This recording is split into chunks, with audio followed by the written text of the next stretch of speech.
سوال ہے مولانا طارق جمیل صاحب نے قرآن خوانی کی، کیا قرآن خوانی کرنا جائز ہے؟ جائز نہیں ہے بھائی قرآن خوانی کرنا. صحابہ، تابعین، تبع تابعین ان کے یہاں میتیں ہوئی ہیں، کہیں بھی ثابت نہیں ہے کہ کسی نے اصال ثواب کے لیے قرآن خوانی کی ہو. باقی ابھی بیچارے غمزدہ ہیں، ایسے موضوعات کو چھیڑنا بھی ٹھیک نہیں ہے. ان کا بہرحال یہ ذاتی عمل ہے، حضرت مولانا طارق جمیل صاحب کا یہ ذاتی عمل ہے. وہ ہو سکتا ہے اس کو جائز سمجھتے ہوں، لیکن جتنے بھی مفتیان کرام ہیں، مسئلہ تو مفتیوں سے پوچھا جاتا ہے نا. کسی بھی مسئلے میں مفتیان کرام جو مستند مفتی ہوں ان کی رائے کا اعتبار ہوتا ہے. تو مسئلہ پوچھیں، مفتی تقی عثمانی صاحب ہیں، بنوری ٹاؤن ہے، وہاں سے فتویٰ لیں. دارالعلوم کرنگی ہے، جامعۃ الرشید ہے، جتنے بھی دینی مدارس ہم کا دارالفتہ ہے ان کا یہی فتویٰ ہے کہ برکت کے لیے قرآن خوانی جائز ہے، ایصال ثواب کے لیے جائز نہیں. برکت کے لیے کیوں جائز ہے؟ برکت کے لیے قرآن خوانی ایک رقیہ سے اس کا تعلق ہے. رقیہ ہوتا ہے نا ایک دوا کے طور پہ، تو دوا کے لیے، رقیہ کے لیے ثبوت کی ضرورت نہیں ہوتی. لیکن جو ایصال ثواب کی قربانی جو قرآن خوانی ہوتی ہے وہ تو عبادت کا عمل، عبادت کے طور پہ نا، تو عبادت کے لیے ثبوت چاہیے، ثبوت چاہیے. صحابہ، تابعین، تبع تابعین سے اس کا کوئی ثبوت نہیں ملتا. اس لیے ان کے اس عمل کو لوگ حجت نہ بنائیں. باقی ان کی خیریں غالب ہیں. کسی بھی عالم کی ایک دو کوتاہیوں کو دیکھ کے یا ان کی ذاتی رائے کو دیکھ کر بدگمانیاں پھیلانا بھی ٹھیک نہیں ہے. یہیں میں ایک اور مسئلے کی وضاحت بھی کر دوں، اگرچہ میں پہلے وضاحت کر چکا ہوں، لیکن اس مناسبت سے مزید کچھ وضاحت.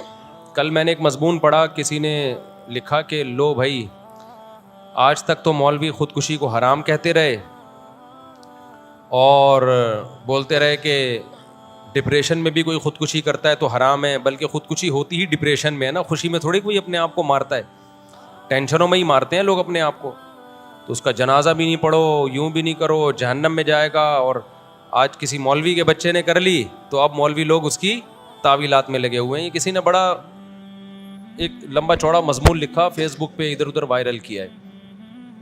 جب کسی کو کسی سے ذاتی بغض ہوتا ہے نا، خوب سمجھ لیں، تو وہ پھر دلائل کی دنیا میں نہیں دیکھتا کہ دلیل کی دنیا میں ٹھیک کیا ہے اور غلط کیا ہے، اس کو اپنا ذاتی بغض نکالنا ہے. امی عائشہ رضی اللہ تعالی عنہا سفر میں اکیلی رہ گئی تھی، ہار گم گیا تھا. تو صحابی رسول کے ساتھ مدینہ میں، وہ صحابی رسول، ان کو واقعہ افک ہے نا، بڑا لمبا چوڑا واقعہ، میں شارٹ بیان کر رہا ہوں. تو صحابی رسول ان کو لے کر آئے مدینہ میں. تو عبداللہ بن ابی منافق نے کیا پروپیگنڈا شروع کر دیا، دیکھو کسی غیر مرد کے ساتھ اکیلی آ رہی ہیں، حالانکہ وہ سو گئی تھی پیچھے اور آپ کا وزن کم تھا. تو ڈولی جب اٹھا کے، ہودج اٹھا کے لے جایا گیا تو جو اٹھانے والے ان کو پتہ ہی نہیں چلا کہ اس میں کوئی انسان ہے یا نہیں ہے، تو غلط فہمی میں پیچھے رہ گئی. اب جب پیچھے رہ گئی ہیں تو جو پیچھے آ رہے ہوں گے صحابی وہی لے کر آئیں گے نا. وہ یہ تھوڑی وہاں بیٹھ کے کال کریں گے کہ جی محرم آ جائیں لینے کے لیے، یہ کمیونیکیشن کا انتظام تھوڑی تھا. اور بدگمانی پھیلانے والے تو پھر بھی پھیلاتے. اب ایک واضح اور دو چار کی طرح واضح بات تھی، بھائی یہ جان کر نہیں ہوا، اب جو پیچھے ہوگا وہی لے کر آئے گا نا ان کو. تو حضرت عائشہ تو تعریف کرتی، انہوں نے نظر اٹھا کے بھی نہیں دیکھا پورے راستے میں. لیکن کیسا عبداللہ بن ابی نے پروپیگنڈا کیا. وجہ کیا تھی؟ اس کو اسلام سے ذاتی دشمنی تھی. پھر اس پہ قرآن نے آیتیں نازل کی آسمان سے اور امی عائشہ کی طہارت اور پاک دامنی کو بیان کیا، اور عبداللہ بن ابی کو 80 کوڑے لگے ہیں، جھوٹی خبریں پھیلا رہے. تو جب کسی کو کسی سے بغض ہوتا ہے نا، تو دلیل کی دنیا میں چاہے وہ زیرو ہو، اس نے کہیں نہ کہیں سے تانے بانے نکال کے اس کو بدنام کرنا ہے. تو مولانا طارق جمیل صاحب کا بیٹا جو تھا، اس نے ڈپریشن میں اپنے آپ کو نہیں مارا. یہ میں جب فرض کر رہا ہوں کہ جب ہم یہ مان لیں کہ اس نے اپنے آپ کو مارا ہے، ابھی جو نئی خبر پہنچی ہے بڑی مستند ذریعے سے، وہ کیا ہے وہ میں بعد میں بتاتا ہوں آپ کو. ہم یہ فرض کر لیتے ہیں اس نے اپنے آپ کو مارا ہے، تو بھائی اس بندے کا علاج چل رہا ہے، الیکٹرک جھٹکے لگ رہے ہیں اس کو، اس سے بڑی کیا علامت ہوگی کہ وہ دماغی توازن اس کا ٹھیک نہیں تھا؟ اس سے بڑی کیا علامت ہوگی؟ اور کیا چاہیے؟ آپ جاؤ ڈاکٹروں سے تحقیق کر لو جو الیکٹرک شارٹس لگا رہے تھے. اگر آپ کو یقین نہیں آتا، آپ یہ رپورٹ پیش کرتے نا، میں تو ڈاکٹروں سے ملا ہوں، وہ کہہ رہے نہیں کوئی الیکٹرک شارٹ نہیں لگا رہے تھے، یہ جس ڈاکٹر کا نام لے رہے ہیں وہ ایسا بیان نہیں دے رہا. آپ نے بس بیٹھے بیٹھے ایک مضمون چھاپ دیا.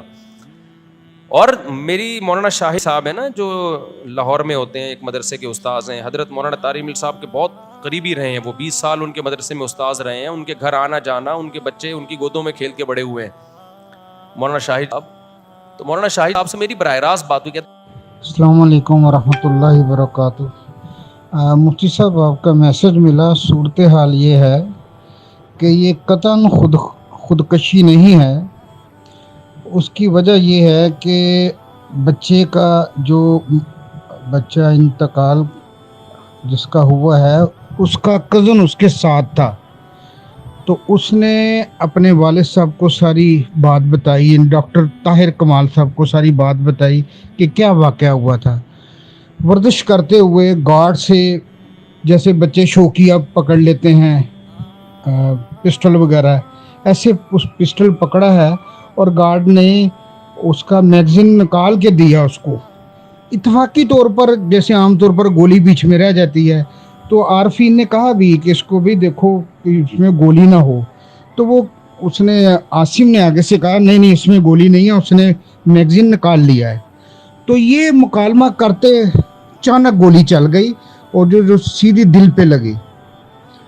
تو یوسف جمیل کا جو بیان آیا خودکشی کا، وہ اصل میں اس بنا پر آیا کہ وہ شروع سے ڈپریشن کا مریض تھا.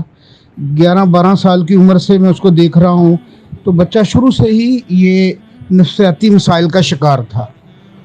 تو یوسف جمیل کو جب پتہ چلا کہ یہ گولی لگی ہے تو اس نے سمجھا کہ یہ، کیونکہ کہتا رہتا تھا ڈپریشن کی حالت میں نے اپنے آپ کو مار لینا ہے یا اپنے آپ کو نقصان کر لینا ہے، تو وہ سمجھا کہ شاید یہ وہی ہوا ہے جو یہ کہتا تھا. لیکن بعد میں جب صورتحال واضح ہوئی ہے، ان کے مولانا طارق جمیل صاحب کے جو بھائی ہیں ڈاکٹر طاہر کمال صاحب، انہوں نے جب اپنے بیٹے سے پوچھا جو اس وقت موجود تھا، گولی لگنے کے وقت جب عاصم کو گولی لگی ہے اس وقت ان کا بیٹا ان کے ساتھ موجود تھا، جب اس سے ساری صورتحال پوچھی ہے تو پھر بات واضح ہو گئی کہ یہ خودکشی نہیں ہے، یہ گولی اتفاقاً چلی ہے اور وہ اتفاقی طور پر دل پر لگی جس سے موت واقع ہوئی ہے. نہیں، بچہ تو 11 سال سے ایب نارمل تھا، 11 سال کی عمر میں ایب نارمل تھا. یہ 11 سال سے نہیں، یعنی جب یہ 11 سال کا تھا، کہتے ہیں ہم تو یعنی ہماری تو گودوں میں پلا ہے نا ایک بچہ. اس کو ٹیچر سے میں نے بات کی ہے ڈائریکٹ، وہ کہہ رہے ہیں یہ بچہ اس وقت سے ایب نارمل ہے. تو یہ ایب نارمل تھا، ذہنی اس کا وہ ٹھیک نہیں تھا. اچھا، بعض لوگ یہ کہہ رہے ہیں کہ فلاں نے تو کہا کہ یہ بہت ذہین تھا، فلاں نے کہا کہ یہ بہت ذہین تھا. ایب نارمل بچے بھی ذہین ہو سکتے ہیں. ہر وقت ہر انسان جو ایب نارمل ہوتے ہیں نا، ہر وقت ان پہ وہ پاگل پنے کا دورہ نہیں ہوتا. میرے ایک جاننے والوں میں ایک لڑکا نے ماسٹر کیا ہوا تھا، جامعۃ الرشید میں کلیت الشریعہ کر رہا تھا. ہم زیادہ نہیں جانتے تھے، اس کی کہیں شادی ہو گئی تو لڑکی کے ابا نے کہا کہ بھائی یہ تو داماد ایب نارمل ہے. ہم نے کہا ایب نارمل کہا ہے، اس نے ماسٹر کیا ہوا ہے. جب میں نے انکوائری کی تو مدرسے نے بھی بتایا، اس کے دوستوں نے بھی بتایا بھائی یہ ایب نارمل ہے. ماسٹر پتہ نہیں کر لیا اس نے، لیکن اس پہ دورہ چڑھتا ہے اب نارملٹی کا. اس وقت اس کو پتہ ہی نہیں ہوتا میں کیا کر رہا ہوں، چاقو نکالتا ہے، چھرا لے کے بھاگ رہا ہوتا ہے. پھر جب دورہ ختم ہوتا ہے تو نارمل ہو جاتا ہے، اس کو یاد بھی نہیں ہوتا کہ میں نے یہ سب کچھ کیا ہے. تو اس جو لڑکی کے ابا تھے انہوں نے بتایا کہ بھائی ایک دم غصے میں چاقو نکالتا ہے ذرا سی بات پہ، اور جب نارمل ہوتا ہے تو ایسے ہو جاتا ہے جیسے کچھ تھا ہی نہیں. تو خیر ہم نے اس کو طلاق دلوائی. ہم نے کہا ایسا نہ ہو ایب نارملی میں گلا کاٹ دے اور جب ٹھیک ہو جائے کہہ رہے یہ گلا کس نے کاٹا. ٹھیک ہے نا، تو اس لیے کہ لڑکی کو تو بچانا ہے نا بہرحال.